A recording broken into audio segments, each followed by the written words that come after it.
Video చూస్తున్నారు కానీ like చేయడం మర్చిపోతున్నారండి. ప్లీజ్ వీడియోని లైక్ చేయండి సో దట్ ఎక్కువ మందికి షేర్ అవుతుంది. Thank you. వ్యక్తిత్వం అనేది వెలుగుతున్న దీపం లాంటిది. దీపం పూరి గుడిసెలో అయినా ఇంద్రభవనంలో అయినా అలాగే వెలుగుతుంది. తప్పు జరిగినప్పుడు నిన్ను వదిలి వెళ్ళిపోయే వాళ్ళే ఎక్కువ, కానీ నీ తప్పును మన్నించి సరిదిద్ది నీకు తోడుగా ఉండేవారు చాలా తక్కువ.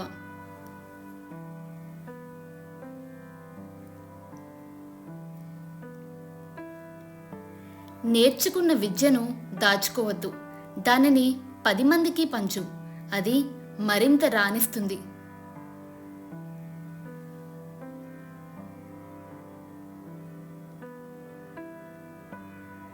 ఈ సొసైటీలో భుజం తట్టి ఓదార్చే వాళ్ళకంటే కడుపు కొట్టి ఆనందించే వాళ్ళే ఎక్కువ. అప్పు చేస్తే జాగ్రత్త అవసరం, తప్పు చేస్తే సరిదిద్దుకోవడం అవసరం, లేకుంటే రెండూ నిన్ను ముంచేస్తాయి.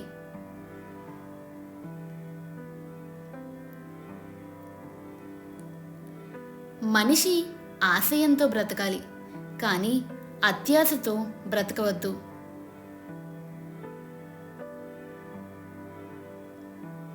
తనకు వచ్చిన అవకాశంలో కష్టాన్ని చూసేవాడు నిరాశావాది, తనకు వచ్చిన కష్టంలో కూడా అవకాశం కోసం బ్రతికేవాడు ఆశావాది.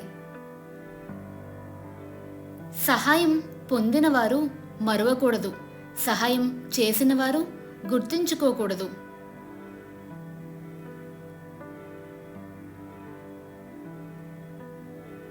కొంతమందికి వాళ్ళ సామర్థ్యం ఏంటో వాళ్ళకే తెలియదు, తమని తాము తక్కువగా అంచనా వేసుకుంటూ ఉంటారు.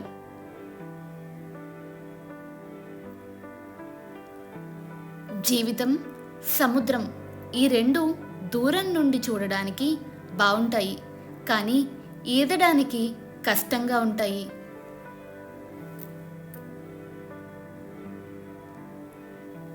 బంధువులు ఎంత చెడ్డవారైనా సరే వదులుకోవద్దు, ఎందుకంటే మురికి నీరు దప్పిగా తీర్చలేకపోయినా కనీసం అగ్గిమంటలు ఆర్పడానికి అయినా పనికి వస్తాయి.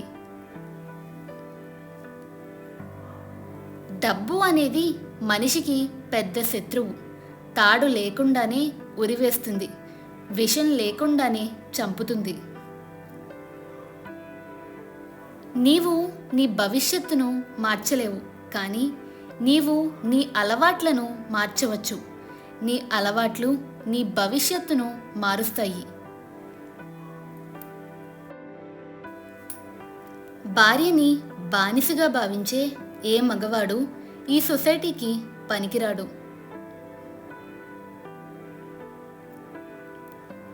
ఒక్కసారి మోసపోతే అది నీ తప్పు కాదు, రెండోసారి కూడా మోసపోతే ఖచ్చితంగా అది నీ తప్పే.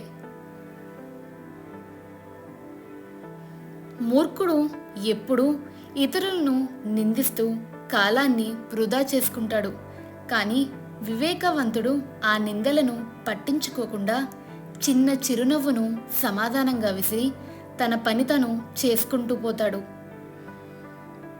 స్త్రీ మనస్తత్వం కోప్పడితే బాధపడుతుంది, కానీ ఒక్క మెట్టు దిగి బ్రతిమలాడితే నీ పైన ఉన్న ప్రేమను రెట్టింపు చేస్తుంది. పదును తగ్గిన భూమిలో పంట పండదు, నమ్మకం లేని మనిషితో బంధం నిలవదు. ఒక్క బంధం కడవరకు సవ్యంగా కొనసాగాలంటే ఆ బంధం మధ్య ప్రేమ కంటే ఎక్కువగా నమ్మకం ఉండాలి.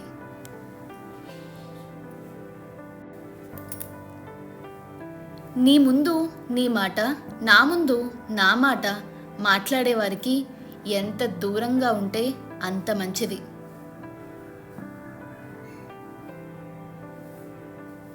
అవసరమైతేనే మాట్లాడండి, లేదంటే నిశ్శబ్దంగా ఉండండి. సాధ్యమైన